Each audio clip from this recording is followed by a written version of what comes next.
What's up, everybody? Welcome to Podcast Now. I'm Alex, and in this video, I want to talk about the impact Hogwarts Legacy has had on the gaming industry. Now, this is kind of a part 2 to a part 1 video I did a few weeks back. I think it was somewhat titled Lessons the Gaming Industry Hopefully has Learned, right, from Hogwarts Legacy. Now, when I made that video, I had said, actually, in the video, this is just stuff we can judge now. This isn't the game. I'm not saying the game is the greatest thing of all time and everybody needs to follow it.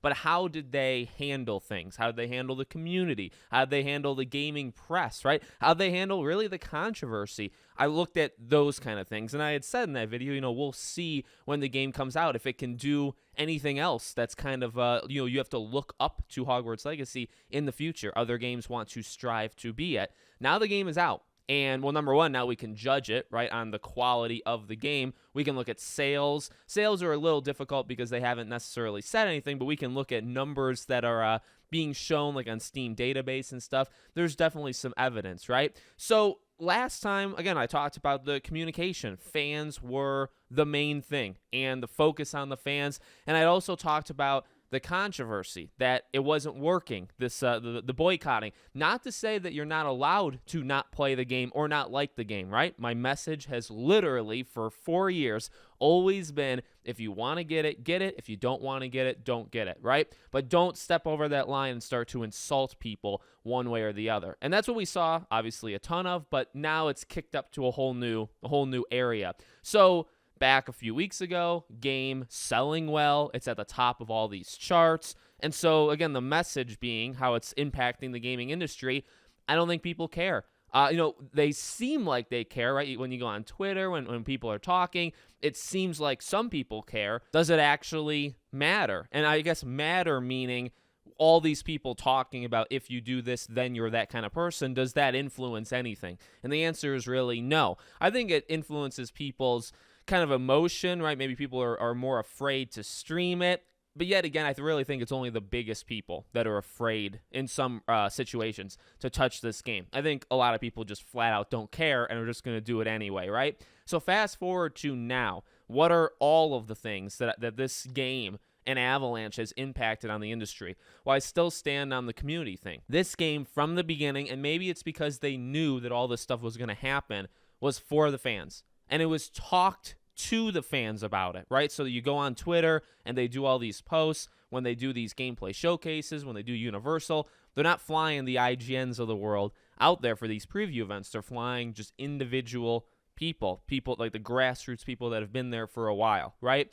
And that is a huge difference than what you normally get. Well, why? Why? Well, I mean, you can make the assumption that they know that these sites are kind of biased, and when it comes to, I guess at the time, right, you don't really know. Now, as we've seen with somebody like a Wired, right, they don't play the game. I mean, I highly doubt it. They write a 1 out of 10 score as a review, and the reasoning is not the game itself. And then any of the reasons that they gave that the game deserved a 1 is absolutely pathetic, right? And I assume, to be honest, whether they want to admit it or not, Avalanche, I still believe it to be true. I think they knew. I think they knew that these IGNs, the GameSpots, the Kotakus, obviously they knew they were all going to be out to get them. Now, some of them gave them good scores and all that stuff, but I think they knew that there always has been a biasness and there always will be a biasness, so why bother with them? And that is something, obviously I think this game has kind of a unique situation because of the controversy. If a game has no controversy, right? I'm thinking like one of my favorite games of last year, or my favorite game actually of the entirety of last year, A Plague Tale Requiem. There's really no controversy with that franchise, with the series, with the studio, Asobo, right? So like when it comes to a third game, do they have any reason to treat journalists any differently? No, not really. So granted, Hogwarts is in a unique spot because it's so controversial. However, again, the impact that it has, it should have companies looking at it and saying, holy God. Now, why is it selling well? Well, is it because of the respect to the fans? Is it because of how they've treated the journalists versus the fans versus content creators leading into the game coming out? I think part of that, I think that's kind of how you build, not like a movement, but that's how you continue to build excitement. It's kind of focusing on the right things, staying away from the controversy. Now, that's kind of normal. I wouldn't say that's a lesson anybody needs to learn.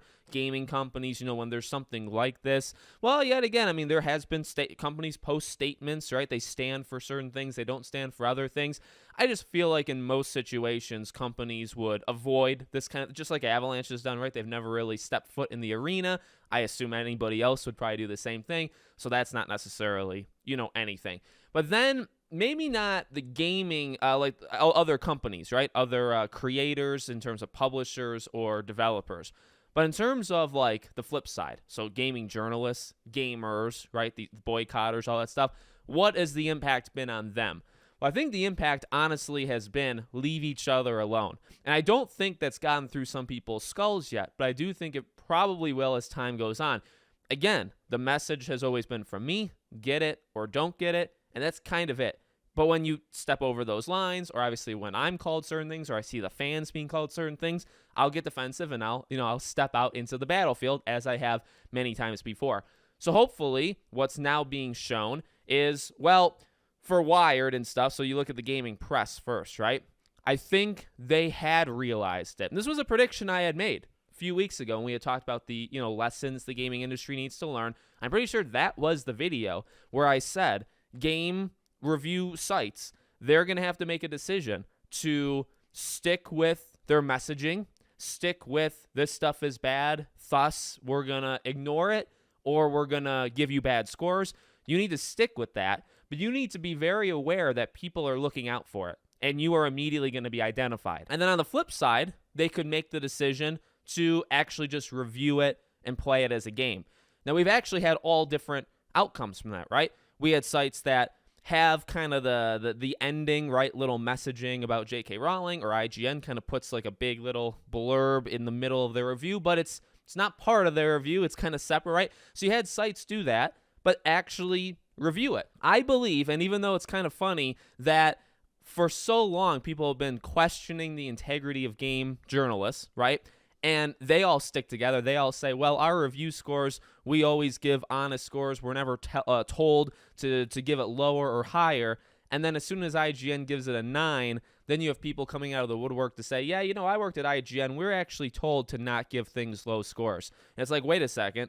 There's always been this conspiracy. You hate people that bring this conspiracy up. Game journalists despise people that question, is there, are you like 100% for real when you do reviews, or are you told to do something? They get really mad. And I get it, but I'm just saying the facts. They get really mad. But yet again, when IGN, and they say, no, that's not true. We give honest scores. And then when IGN gives a score of 9 to Hogwarts, people, former employees of IGN come out to say, yeah, we were told to not give things low score. Oh, so the conspiracies are true then. I don't think they actually are. I think people just kind of are abiding by their messaging, right? So you had that happen. I do believe IGN actually meant that 9. I think other sites meant the scores that they gave as well. Not to say that you can't say anything negative about this game. Not to say this game is a 9. You could give it an 8, 7, 6, whatever you want, as long as it makes sense to you. Wired's doesn't make sense, right? And so you had the other side of things. You had Wired. I don't know who goes to Wired for anything gaming related anyway, but for those that do, they were treated with quite the surprise in that 1 out of 10. So Wired was the other side of my prediction, right? You can either wake up and say, we're going to judge this game separate. We can have the JK discussion separately if you want, but we're here to judge the game. And I think that's how it should be. That's integrity right there. You could do the other way, where the JK thing is the entire game, and you base the game and you grade the game off of her. And, that would be the wrong thing to do, in my personal opinion, and that's what you had some sites do. So those sites haven't learned anything, but the impact on the industry, it's totally there, because you see what happens. You see. I don't know how much you want to believe the people on Twitter that say, because of this review, I'm never going on Wired again. How many of them actually did, right? I don't know if I can fully base it on that. I want to be fair to all the sides here, but I do think that should wake people up. I mean, seeing a 1 out of 10, a game that literally doesn't function. When you see a 1 out of 10, you have to think of like the worst thing you've ever seen in your life. Hogwarts is not the worst thing you've ever seen in your life, like literally at all. The game runs, and I think that alone should give it a couple points in a point scale, right? So that I do believe has woken people up and said this is insane. And then on the other side, in terms of the boycotting movement, and again, it's not necessarily the people that are saying, well, I'm just not into it, I'm not getting the game, or Or you say, well, I don't like JK, so I'm not getting the game, and that's my final statement. I'm staying with it. It's not against them. It's against the people that go out of their way to bully people, create lists, right? Put you on lists on Twitch and stuff. And so now we're moving into this kind of topic. I think they've learned quite the lesson as well in a couple of different ways. Number one, I think they have fully, in case they didn't already, which I think they've already done it, but in case that didn't happen, they've outed themselves as the people that they supposedly hate. These people that will call other people the worst people on the planet, these people that say they stand for something or say that they're trying to back a certain group, these people are the same people that create lists that track who makes content or streams the game. These are people that, I mean, like, I could reference a different timeline in history to that kind of event. These kind of tattletale people that kind of rat on people. If you know, you know. It's insane that people have gone to that lengths. And they are becoming, in fact, again, they already became, but they are what they say that they hate. And I think once you do that, once you bully people, once you make people cry, once you raid streams to shut streams down, once you do all this stuff, you are those people now. And everybody sees it. Now, why does everybody see it? Well, it's because of this final piece to the puzzle. I guess a two-parter. Number one, the game is selling outrageously well. Now, I had been saying that for like 2.5 years. I guess it was like last month everybody kind of woke up to realize it was going to happen. This game is doing insane. This game is going to sell 5-6 million units in the first week. This game is going to get 10 to 15 in the first, year or so. I was saying that a while ago. I think Elden Ring is a pretty good comparable to what this game, maybe it does more, to be honest with you. Yet again, Elden Ring had higher player counts, stuff like that. So maybe I'd say it's pretty close to Elden Ring. And that's incredible. So you have that side. And what does that do to the boycotters? Again, the boycotters who name call, who attack each other. It shows them that people are done with that. And I think people have been slowly, becoming done with it for a while. But now and this is why, Hogwarts is kind of the catalyst for this stuff. I think people have been pushed around, no matter what side you are. I think generally online, we've been pushed around in various ways, or you've been told that your opinion is wrong and one opinion is right, all this kind of stuff, nonsense, for years. And this game, because it's so big, because it's Harry Potter, right, the wizarding world, it's just different. And you really can't do that anymore to a property or a thing like this, because you're going to be met back. And what were they met back with? Well, they were met back with, the game is selling incredible. People are watching it more than ever on Twitch, right, the highest viewed single player game of all time. So people are flat out saying, we're done. We're not going to listen to this. In fact, you doing this is going to drive more people to be interested in this game. Now, I've said it before, the Twitch viewer record. I don't think all of those convert into sales. I don't think you got 1.2 million new customers, but you certainly got some from that, right? You convince people to watch the game because maybe they see something, a controversy about online, and then inevitably, some of them are going to be turned off by it, and some of them are going to like it, and you're going to have those people buy the game. So thanks, like that, it organically kind of worked like that. And then the final piece, a piece that we could not talk about, all this stuff we could have predicted. In fact, I did predict weeks ago. I predicted it for a while. The last piece to the puzzle is the quality of the game. Now, I don't know how much of this game is a benchmark for the gaming industry. I think, and as I've said before, I think the lore, I think like the accuracy, how everything is, really trying to abide by the rules and look accurate to the source material. I think that's next level stuff. I don't know the lessons the lesson you can learn from that is if you adapt something like this, you treat it with respect, and you're going to have people that say, all right, like I'm in simply for the fact that you care. I think we could have all, I think we saw that for Hogwarts. But of course, being able to play it, being able to go around Hogwarts Castle, yeah, it's legit, right? It's what we thought it was going to be. I think the combat is actually a really cool thing. I don't know how you can take that combat and do it in your own way. It kind of works specifically because of the spells and the variations of the spells, but maybe there's something you can take from it. But that is certainly something that is incredible, I believe is kind of next level with this game. The rest of it, I wouldn't say it's moving the needle in any, specific area. But with that being said, it didn't really need to. In fact, all it needed to do was be a good game, right? Because there's a difference between all these people that hate us, hate you, whatever, and then the game comes out and it's average, below average, but we're going to play it anyway. It's Harry Potter. We've never had a game like this. Maybe it's still one of the better Harry Potter. I know it's Hogwarts, but maybe it's one of the better Wizarding World games we've ever gotten because the quality level hasn't been high.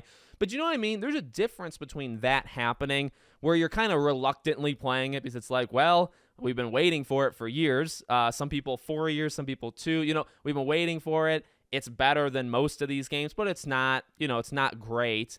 There's a difference between that and then actually what happened. Now, again, I'm not saying you have to love the game. I'm not saying you have to find nothing wrong with it. But I think this is a very, very above average game. I think this is a great, and you can have your range of what you think of it, but that's where this game is. And I think there's a huge difference because now it's, oh, you're telling us all this stuff that we can't do it because we're this and that. Well, number one, that stuff shouldn't even matter. We're going to kind of push that aside and play it. Oh, and then the game is actually really good.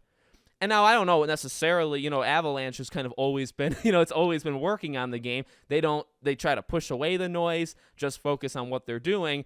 And I guess the lesson there is you got to believe in yourselves for Avalanche, right? They made the best game that they could make. It's a really good game, in my opinion. They focus on the fans. They focus on the positivity. They really push away game journalists and say, we don't need you. Like, overwhelmingly, we don't need you. And I would say this. The biggest thing in that whole situation is that you could argue nothing lost from it, right? I don't know how much you could argue something was gained. I think you could say it from maybe like a fandom. People feel like they're more friendly with us as players or creators or whatever. I think you can feel that. I don't know if you can like quantify, like, make a number out of it, make a stat out of it, right? I don't know if you can do that. But one thing I do think you can say is they push away all these people. They focus in on another group of people that normally no other game really does that. And what did they get? Well, the game's not selling less than, you know what I mean? They didn't lose anything. There's still the hype. The hype was still around without these big sites writing pieces on it. Positive pieces, right? Because if it was a Red Dead 3 or a Last of Us or, something like that, you'd get a lot of positivity and you'd get a lot of articles. And, undoubtedly you'd get people from that group that would be interested and you would gain kind of interest. Plus, you'd have the YouTubers, the Twitch people that talk about it here and there, and then they would help as well. Well, in this one, you didn't have that first group at all. You only relied on that second group for the most part. In fact, it was the bigger group, the game journalists, that were trying to kind of look at stuff that everybody else was doing and kind of copy it, right? You look at guides now for Hogwarts, you look at all this stuff. I would wager a bet the community, the streamers, they're actually getting more of the views than these game journalists because it's just kind of how it went. And so that is a message that I think for other games out there, I don't know if you necessarily gain anything you can put a tag on. However, I don't think you lose a single thing.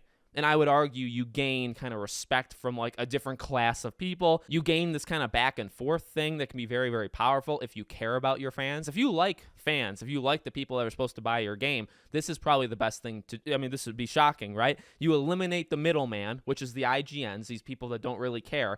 And then you focus specifically on the creators who talk about your game or the fans who are going to buy your game. That's who you focus on. It's a shocking maneuver, but it turned out to be very successful for them. So there you go. Those are, I believe, the big impacts. This game probably has changed the industry in some way, whether it's kind of woken people up, and that would be like the fandom side, right? Whether it's woken you up to these people that are very loud, they really have no power. And ultimately, it actually backfired. Ultimately, the game sold more. Whether it's that, whether it's the journalists versus creators, whether it's that the game was actually a good game, right? A lot to take away from this game. So let me know what you guys think in the comments. Make sure you guys are subscribed, bell icon turned on, and I'll see you all on the next one.